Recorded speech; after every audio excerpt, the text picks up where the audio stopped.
Well, friends, Dante in 100 days, 100 cantos. We're embarked on a wonderful journey, a trip through the greatest of all Christian epics, Dante's Divine Comedy. If we read and heed this epic well, it will change our lives. But first of all, there are just a few data. There are a few things that we need to know. Dante's dates are 1265 to 1321. He was a native of Florence, an important cultural and political city during the Middle Ages. And yet Dante was struck with tragedy fairly early in his life. It occurred in 1302, when Dante was exiled from his high public office in Florence on trumped-up charges of corruption. He was never allowed to return. We can't really fathom what that meant to Dante. For Dante, he had been stripped of his identity. You were your city. You know, if I were exiled from Houston, I wouldn't mind very much. I'd be glad. Not in the Middle Ages, you were your community. He died in 1321. He's buried in Ravenna, the seacoast Italian city. And yet, in a paradoxical way, we can be grateful for Dante's exile. For it was during these years that he wrote the Divine Comedy, from probably 1308 to 1320. Dante would become eventually a married man with 3 children. Yet his poetic inspiration came a good deal earlier. It came through his personal vision of a young woman who embodied something transcendent in her self-evident beauty and goodness. She was a Florentine damsel named Beatrice Portinari. So remember that name, Beatrice, and pronounce it that way. It happens also to be the word that means blessed. He saw her actually only 3 times in his whole life. First, when he was only 9 years old, imagine, and she was only 8. Again, 9 years later, when they exchanged greetings in the street, he would have been 18, she 17. And then finally, a few years later, when she met him in the street, and she mocked him for this excessive attention he was giving to her. But Dante was not deterred. He remained convinced that he had discerned an eternal beauty and goodness that lies beyond mere human sight. It called him to order his loves to the love of God, and therefore to enable us, as we read his great book, to do the same. Beatrice, therefore, remains the central figure of the entire Divine Comedy. Now, Dante did something really quite daring. He constructed this epic poem not in the grand Latin of Virgil's Aeneid, but in the ordinary speech of cultivated Italians, Florentines specifically. And therefore, this was to be a colloquial epic, an unheard of thing. And yet he would seek to account for the existence of the entire cosmos, the whole universe, in the language of the people, Italian.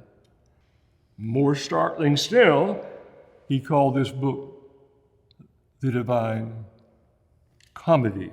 He called it simply the comedy. The divine was added later. Because for people in the Middle Ages, stories that begin in darkness and sorrow and sadness, but end in gladness and hope and victory, are a far-off echo of the gospel itself. So the word comedy does not have anything to do with guffaws, belly laughs, side-splitting humor. There's some humor in Dante, but it's very sly. It means instead that while tragedies close down to death, often noble deaths, comedy becomes a Christian form that opens up to new life. And that's the word, of course, for the gospel, good news. So Dante did something even more daring than that. He decided to include contemporary Florentines in his epic, people who were known on the streets and in the city of Florence and throughout the whole of Italy. So if you can imagine Donald Trump or Kamala Harris in an epic poem of our time, that strikes us as ludicrous, but Dante brings it off. So we encounter people who were still alive in his own time, many of them already in hell, where maybe those two belong, I don't know. So, for example, the corrupt Boniface VIII is in hell. Dante's beloved teacher, Brunetto Latini, is in hell, though they're both still living. But in making his epic poem something as engaging and direct and down to earth as he could, he did not neglect form, structure, pattern. The best way to read the Divine Comedy is to think about a medieval cathedral. It has a magnificent symmetry, and that symmetry depends upon the Trinitarian number 3. God is 3 in 1 and 1 in 3. So, what do we get in Dante? 3 books, each of them having 33 cantos, plus this one introductory canto, making a total of 100, and 100 was thought to be the perfect number, 10 times 10. He does one other thing that I would like to bring out.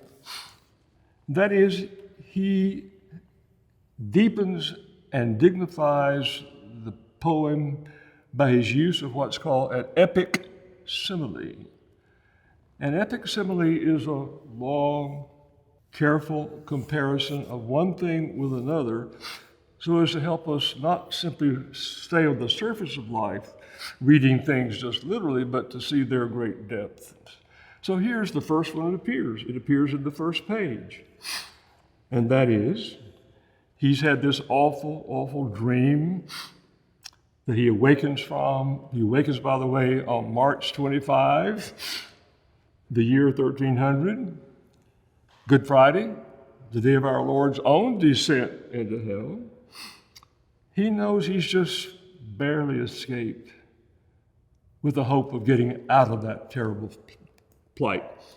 So listen, as a man with labored breathing drags his legs out of the water, and ashore fixes his eyes upon the dangerous sea, so too my mind, while still a fugitive, turned back to gaze again upon that past which never let a man escape alive. And that past, of course, is the pass into hell.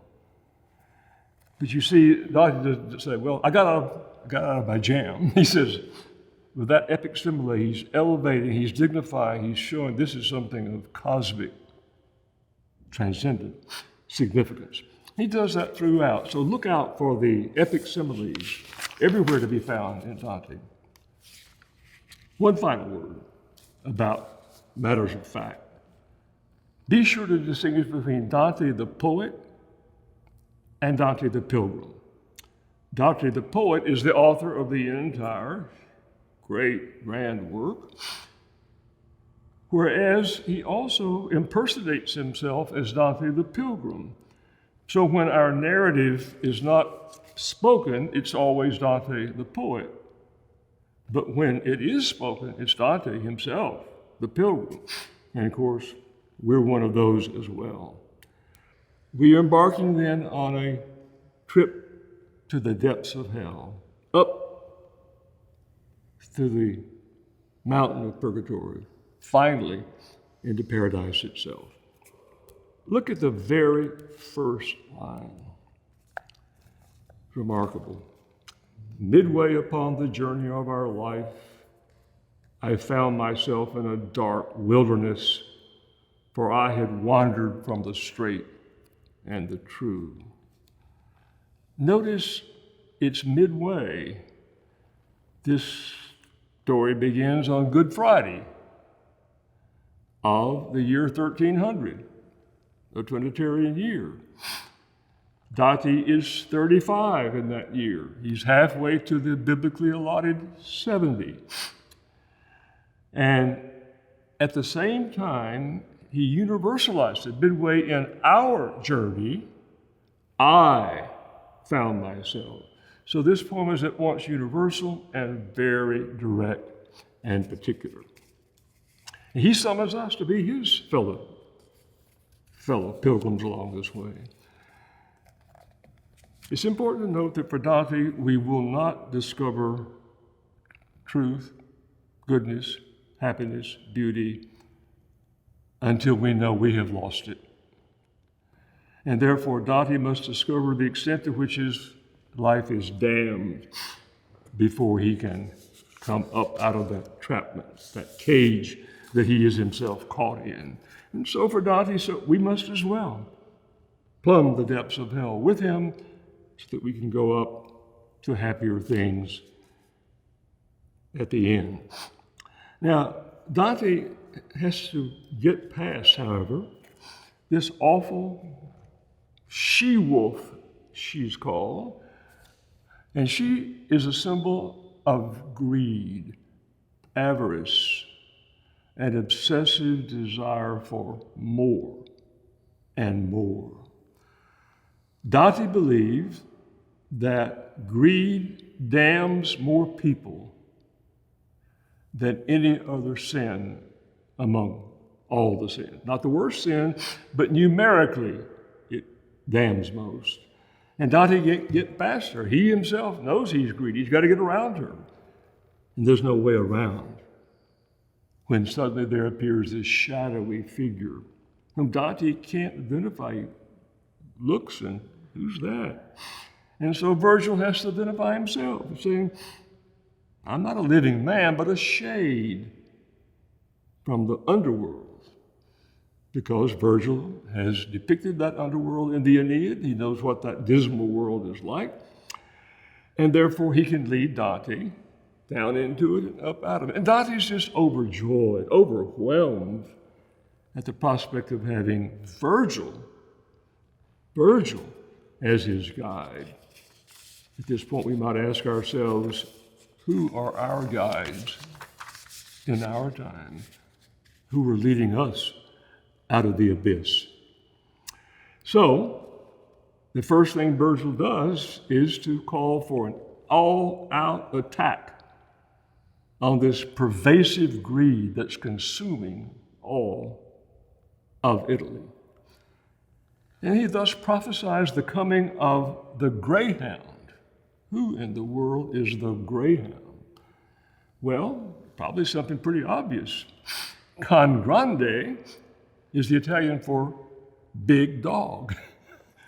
And he had been Dante's host, and he was a prominent figure in his time, and he hoped that a figure like Can Grande could come and rip out with his fierce denunciations the terrible greed pervading all of Italy. And here's a crucial point we'll discover throughout the comedy. For Dante, salvation in the religious world is inseparable from uprightness in the political realm. Without fair and just government, the people's moral and religious life will be compromised. Our time rings loud. This means also that for Dante, life is profoundly communal. We don't live as isolatos to ourselves. We are webbed together in an inextricable life with others. It was so for Dante. We often think that we live as self-made creatures, not for Dante. We live and move and have our being only among others. Now, though this Virgil never knew the true God, this doesn't disqualify him to be Dante's guide. For his moral and religious wisdom is poetic. Supreme poets like Virgil traffic in the concrete and the particular. While Virgil also represents reason, reason can often get lost in very highfalutin abstractions that are hard to understand and difficult to apply. Not so with poetry. It deals with the concrete, the particular. Unlike these theoretical, airy speculations, it deals with images, sounds, characters, events, victories, defeats that remain unforgettably alive in our imagination.